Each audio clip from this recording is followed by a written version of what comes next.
Ketika saya buka mata, ini imajinasi saya atau benar-benar yang saya lihat, saya tuh melihat sebuah sosok gitu. Saya melihat bahwa wajahnya itu tidak bisa saya lihat karena bercahaya sangat terang. Telinga saya tuh langsung berdengung gitu.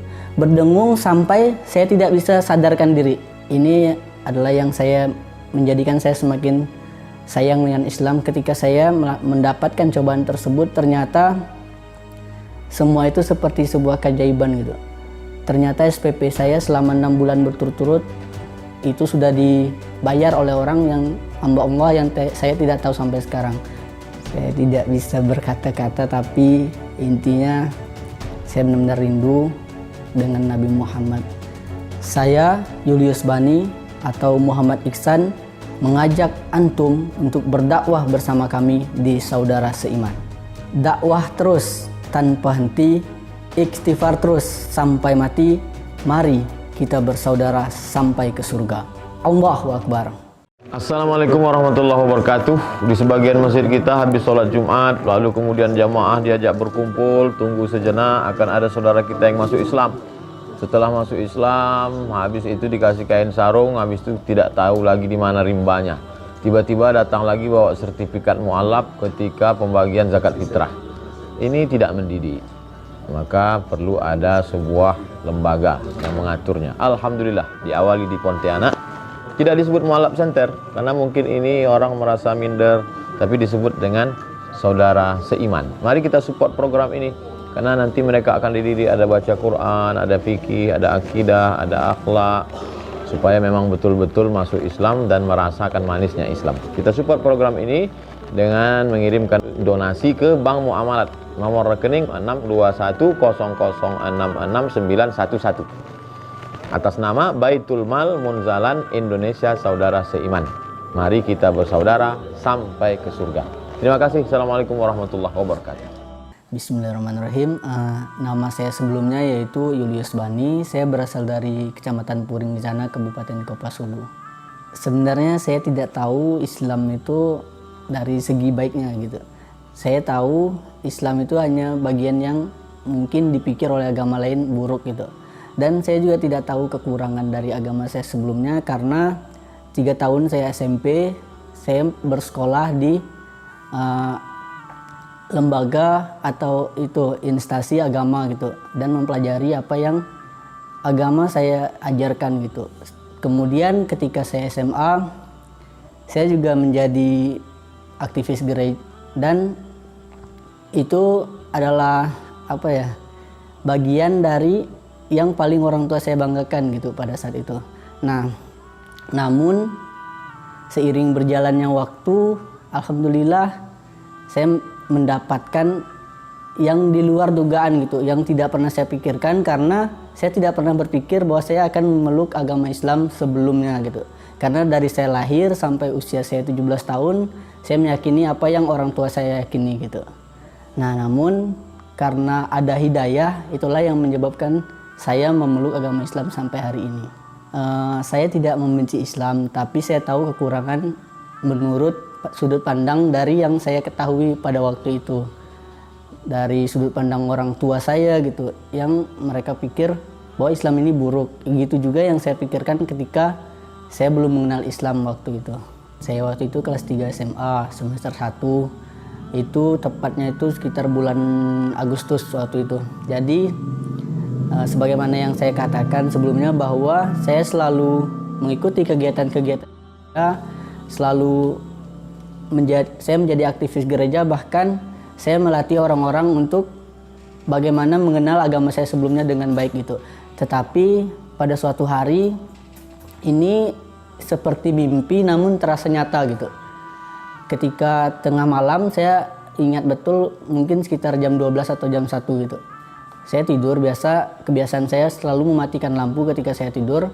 Namun di tengah malam itu tiba-tiba dengan yakin saya mendengar bahwa ada orang yang masuk ke dalam kamar saya dan mengucapkan Assalamualaikum warahmatullahi wabarakatuh gitu. Telinga saya itu langsung berdengung gitu. Berdengung sampai saya tidak bisa sadarkan diri. Ketika saya buka mata, ini imajinasi saya atau benar-benar yang saya lihat saya tuh melihat sebuah sosok gitu. Sosok itu berdiri di atas saya berjubah putih. Ketika saya lihat, saya menatap ke atas, saya melihat bahwa wajahnya itu tidak bisa saya lihat karena bercahaya sangat terang. Bahkan mungkin lebih terang dari cahaya yang biasa ada di bagian cahaya lampu yang ada di dalam kamar saya gitu. Padahal cahaya pada waktu itu sedang dalam keadaan mati, tetapi dengan sangat jelas saya meyakini bahwa saya melihat sesosok wajah yang bercahaya gitu. Jadi ketika itu terjadi, saya langsung mati raga gitu. Saya mau teriak, jujur saja saya takut, walaupun ada rasa takjub gitu. Saya takut, saya mau lari, tetapi tenaga saya rasanya hilang, macam tak ada tulang gitu. Terus saya juga kehilangan suara, saya mau menjerit, minta tolong orang, apakah ada sesuatu yang mengganggu di kamar saya gitu. Tetapi semua itu berjalan gitu aja gitu. Terus saya sampai merasa bahwa saya itu berkeringat, bahkan semua tubuh saya itu basah ketika saya bangun. Tetapi setelah saya bangun, saya menyadari bahwa saya hanya seperti melihat sesuatu yang dalam mimpi gitu. Karena tak ada yang saya lihat ketika saya benar-benar bangun dan sadar gitu. Sebenarnya mimpinya itu hanya sekali, tetapi ada kejadian yang sangat tidak terduga ketika saya setelah mengalami mimpi tersebut, di mana ketika saya mendengar suara azan, saya merasa jantung saya itu berdebar gitu. Bahkan saya menangis tanpa sepengetahuan saya kenapa saya bisa menangis. Saya juga tidak tahu alasan kenapa saya bisa menangis hanya mendengar sebuah suara azan gitu. Padahal itu sudah biasa saya dengar karena kosan saya memang dekat dengan masjid pada saat itu. Tetapi pada waktu itu saya benar-benar merasa sesuatu yang aneh. Saya merasa seolah ada yang memanggil untuk melakukan sesuatu gitu. Ibadah yuk gitu. Tetapi saya tidak tahu bahwa macam mana ibadahnya. Saya juga tidak mengenal Islam dengan baik. Tetapi dalam hati saya merasa terpanggil ketika saya mendengar suara azan pada saat itu. Ketika saya sudah mengalami fase-fase tersebut, saya mulai mengurung diri gitu. Saya menghindar dari semua orang-orang yang ada di sekitar saya pada saat itu, karena lingkungan saya pada saat itu dipenuhi dengan orang-orang yang satu keyakinan dengan saya gitu. Saya coba mengucilkan diri. 1 bulan saya tidak ke gereja, dan saya mencoba mencari apa yang ingin saya dapatkan gitu, meyakinkan diri saya bahwa saya tidak salah selama ini meyakini apa yang saya yakini pada saat itu. Tetapi yang saya temukan justru yang sebaliknya gitu. Saya bahkan menemukan apa yang sebelumnya tidak saya temukan, bahwa itu adalah kekurangan yang terdapat di dalam kitab saya sebelumnya gitu. Nah, setelah itu saya tetap tidak pergi melakukan ibadah di tempat peribadatan yang sebelumnya selama 1 bulan. Dan setelah minggu keempat saya pergi ke tempat peribadatan, dan saya menemukan bahwa di situ rasanya itu seperti hampa gitu. Saya tidak bisa mendapatkan apa yang saya cari. Bahwa di sini tidak ada Allah gitu. Saya hampa gitu. Ternyata saya salah selama 17 tahun menganggap bahwa yang saya sembah selama ini adalah Tuhan.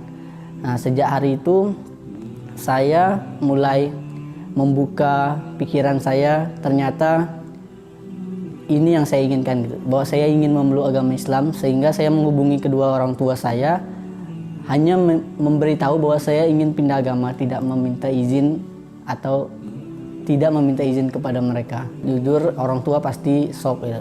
Karena mereka meyakini bahwa saya adalah generasi yang akan membawa agama menjadi lebih baik menurut mereka gitu. Bahkan orang-orang kampung meyakini saya dari saya SMP bahwa saya akan menjadi penerus dari pemimpin-pemimpin umat yang ada pada saat itu.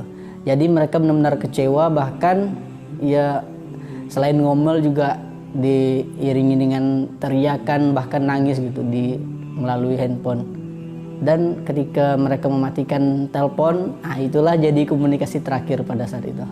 Saya tidak bertanya kepada teman, saya bertanya kepada guru agama Islam pada saat itu, yang sebenarnya saya tidak akrab sama sekali karena saya benar-benar tidak pernah belajar Islam secara mendetail gitu. Hanya belajar beberapa rukun atau yang perlu diketahui secara umum gitu. Jadi ketika saya mencari tahu informasi dari apa yang saya alami, dari apa yang saya dapatkan pada saat itu, guru agama Islam ternyata mengatakan hal yang di luar pikiran saya gitu, bahwa ini adalah hidayah gitu. Saya tidak tahu hidayah itu seperti apa, namun saya diyakini karena dengan ketenangan yang saya dapatkan ketika saya mendapatkan mimpi, mendengar azan, dia menyatakan bahwa itu hidayah dan aku adalah orang yang terpilih gitu, secara tidak langsung oleh Allah gitu untuk memeluk agama Islam gitu.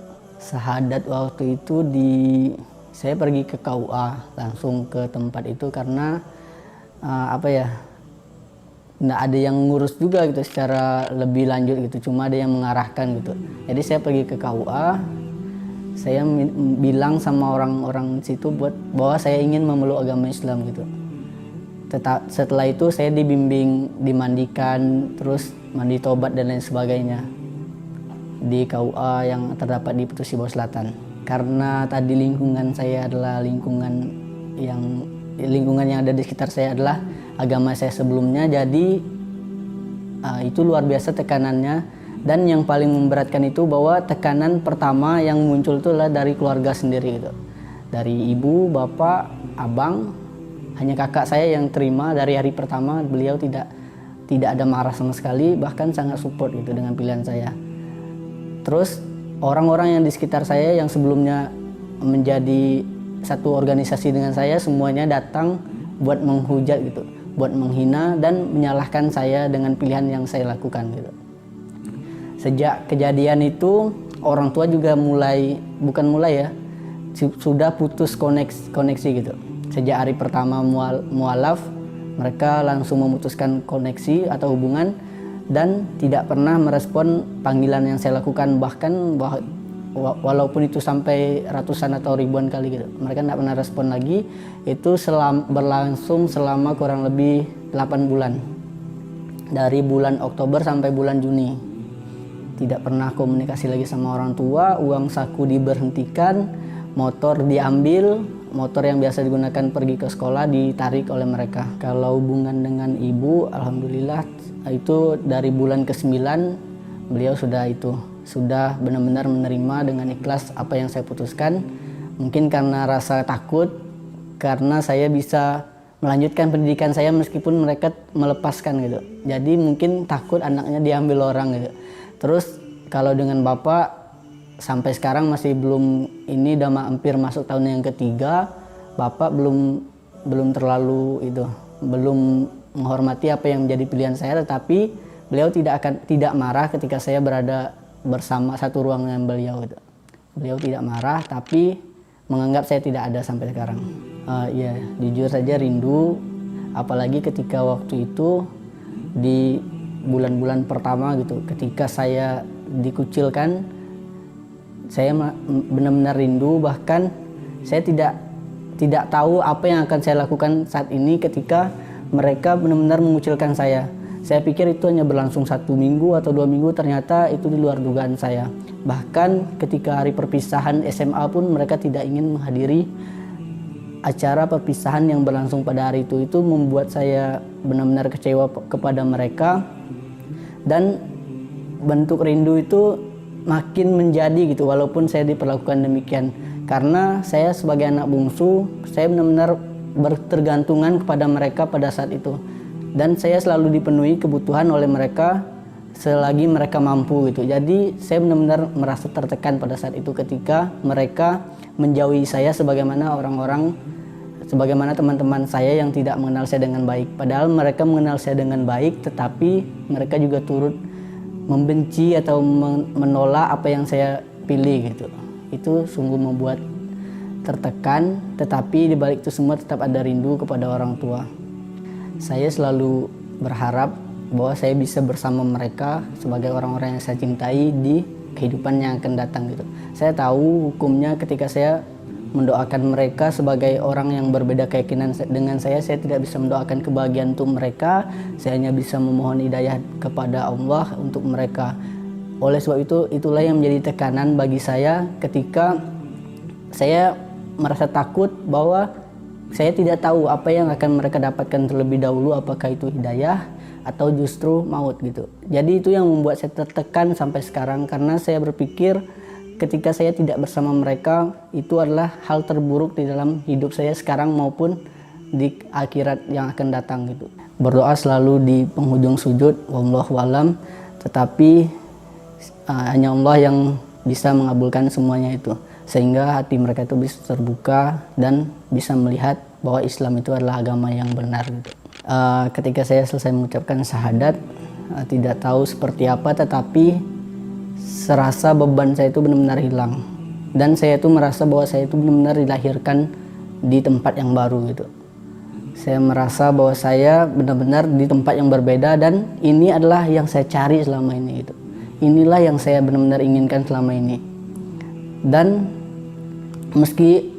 kesan yang kedua ketika saya memeluk agama Islam, meskipun saya dikucilkan pada saat itu, namun ketika saya melakukan sholat berjamaah, sholat maghrib dan isya terutama, ketika saya menjadi makmum, saya benar-benar tenang dan saya merasa bahwa masalah yang saya hadapi pada saat itu adalah hanya cobaan biasa gitu, dan saya pasti bisa melewati atau menghadapi apa yang menjadi tantangan saya pada saat itu. Dan sampai sekarang pun ketika saya menjadi makmum sholat isya atau maghrib berjamaah, itu selalu membuat saya tenang. Mungkin tekanan dari keluarga tadi, di mana mereka benar-benar putus koneksi gitu dengan saya, sampai uang SPP saya dari bulan Oktober sampai April pun saya tidak bisa bayar, uang kos saya pun saya tidak bisa bayar. Itu adalah momen-momen terberat pada saat itu. Apalagi saya tidak pernah melakukan pekerjaan yang berat gitu. Saya hanya melakukan apa yang saya mau pada umumnya itu sebelumnya gitu. Jadi ketika mereka lepas tangan dan membiarkan saya seolah jalan sendiri itu membuat saya tertekan, dan itu benar-benar berat bagi saya pada saat itu. Ini adalah yang menjadikan saya semakin sayang dengan Islam. Ketika saya mendapatkan cobaan tersebut, ternyata semua itu seperti sebuah keajaiban gitu. Ternyata SPP saya selama 6 bulan berturut-turut itu sudah dibayar oleh orang yang hamba Allah yang saya tidak tahu sampai sekarang. Kemudian uang kos saya juga dibebaskan sejak saya bersyahadat sampai saya menyelesaikan studi saya. Itu antara ibu pemilik kosnya yang berbaik hati atau ada orang yang membiayainya. Tapi disitulah saya makin yakin dengan Islam, bahwa Islam itu saling tolong menolong satu sama lain gitu. Oleh sebab itu saya makin sayang dengan Islam, saya makin salut dengan persaudaraan yang Islam miliki pada saat itu. Dan saya makin meyakini diri saya bahwa penilaian yang saya lakukan selama ini tentang kejelekan-kejelekan Islam adalah hanyalah hal-hal yang bukan Islam itu sendiri gitu, hal-hal yang hanya hoak gitu istilahnya. Ternyata itu Islam itu sangat baik, bahkan beginilah bentuknya. Orang yang dikucilkan seperti saya juga bisa merasakan bahwa Islam itu indah gitu. Saya benar-benar meyakini Islam. Ketika saya diminta untuk melakukan hal-hal yang baik, insya Allah saya akan berusaha melakukannya dan memberikannya. Saya akan berusaha menjalani apa yang diajarkan Islam secara keseluruhan jika saya mampu. Saking saya benar-benar bersyukur ketika saya diberikan kesempatan untuk bisa memeluk agama Islam. Tetapi wallahu alam, saya juga mungkin sering mengalami turun naik imam gitu. Turun naik iman, kadang juga saya melakukan sholat hanya tidak tepat waktu gitu, tidak berjamaah ketika di fase yang turun. Tetapi saya selalu berusaha untuk memperbaiki diri saya sehingga saya benar-benar bisa layak gitu untuk melihat bersama dengan Nabi Muhammad gitu. Saya tahu bahwa beliau adalah utusan Allah dan dia Nabi terakhir, dan saya harus meyakini dia, meyakini Nabi Muhammad SAW, sehingga saya bisa bertemu dengan Allah gitu jika saya meyakini beliau. Dan beliaulah Nabi yang terakhir, tidak akan ada nabi-nabi lainnya, dan bukan juga nabi-nabi sebelumnya yang sebagai utusan Allah di terakhir gitu. Saya tidak bisa berkata-kata, tapi intinya saya benar-benar rindu dengan Nabi Muhammad. Orang bilang bahwa sholawat bisa mendekatkan kita dengan Nabi Muhammad, bahwa membaca Al-Quran juga bisa mendekatkan kita dengan Nabi Muhammad. Dan saya melakukan semua itu ketika saya bisa melakukannya gitu, selagi saya bisa melakukannya. Tapi saya berusaha melakukan apa yang mendekatkan kita dengan Nabi Muhammad karena saking rindunya tadi, tetapi belum diberi kesempatan sampai saat ini. Sebenarnya itu tadi di balik semua itu ada seorang hamba Allah yang membantu saya. Pada saat saya kelas 3 SMA, tepatnya itu di bulan Maret, ada teman satu kelas saya yang meninggal karena tumor otak gitu. Jadi karena saya adalah teman akrabnya, orang tuanya itu mengikhtiarkan bahwa yang seharusnya menjadi biaya kuliah anaknya itu diberikan kepada saya sepenuhnya gitu. Mereka yang membantu saya untuk pergi ke Pontianak, membiayai uang tes, uang daftar ulang dan sebagainya pada tahun pertama masuk IAIN. Dan mereka juga yang mengantar saya tes ke sini, ke bolak-balik Pontianak, tes di Untan, tes di IAIN. Jadi itu adalah atas bantuan seorang ibu, seorang janda malah. Tetapi itulah rezeki yang juga yang termasuk tidak saya duga pada saat itu, karena saya berpikir ketika saya mampu menyelesaikan SMA pada waktu itu saya akan berhenti, tetapi Allah tidak cukupkan sampai di situ. Ternyata masih ada yang tidak saya duga menunggu gitu. Jadi dengan kehadiran seorang ibu tadi, yang seorang janda tadi yang membantu saya, ternyata hal itu membuka pikiran orang tua saya bahwa apakah mereka yakin mau menyia-nyiakan anak yang sudah mereka rawat selama 17 tahun gitu, dan diberikan kepada orang yang tidak mereka kenal gitu. Jadi setelah kejadian itu mereka melihat saya bisa mendaftarkan diri kuliah gitu dengan dibantu oleh ibu angkat saya tadi, tergeraklah hati mereka untuk menerima saya kembali gitu. Mereka mulai melakukan pendekatan kepada ibu angkat saya, melakukan pendekatan kepada saya, dan akhirnya mereka membiayai kembali apa yang seharusnya menjadi tanggung jawab mereka gitu. Kepada ibu angkat saya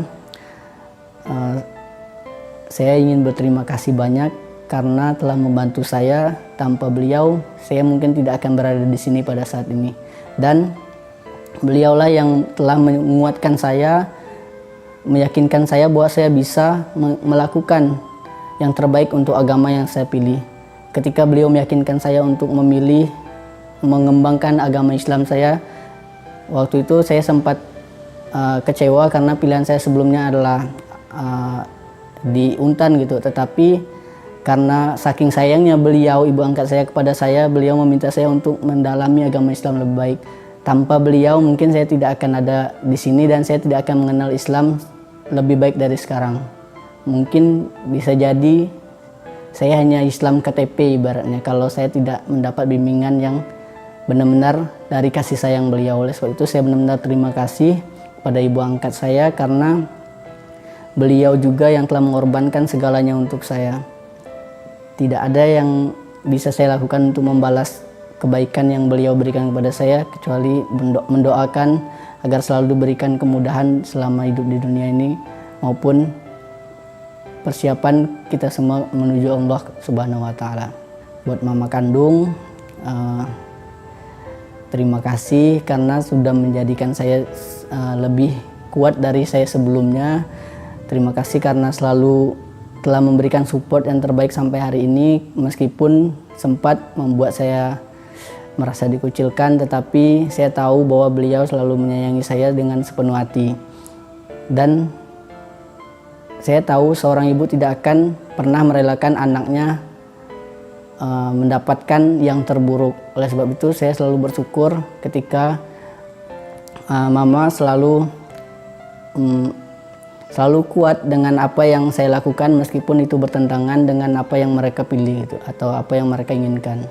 Harapan terbesar sampai sejauh ini dari pertama saya tahu bahwa hanya Islam yang bisa membawa orang ke surga, maka saya selalu mendoakan, berharap beliau bisa mendapatkan hidayah dari Allah. Itu harapan terbesar saya. Saya tetap memilih agama Islam. Sampai seperti apapun tekanan yang dapat saya dapatkan, atau seperti apapun reward atau hadiah yang saya dapatkan ketika saya pindah agama, saya tidak akan melakukannya. Saya tetap akan memilih Islam sebagai agama saya.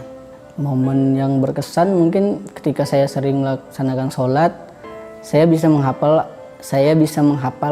ayat-ayat Al-Quran pendek, surah-surah pendek yang sering dilafazkan gitu, tanpa saya ada niat menghafalnya sebelumnya gitu. Tiba-tiba saya hafal gitu, tanpa menghafal terlebih dahulu gitu. Tiba-tiba hafal gitu. Itu sih momen-momen yang berkesan tanpa diniatkan. Ternyata saya bisa hafal ini karena mungkin terbiasa melakukannya gitu. Saya Julius Bani atau Muhammad Iksan mengajak antum untuk berdakwah bersama kami di Saudara Seiman. Dakwah terus tanpa henti, istighfar terus sampai mati. Mari kita bersaudara sampai ke surga. Allahu Akbar. يتساءلون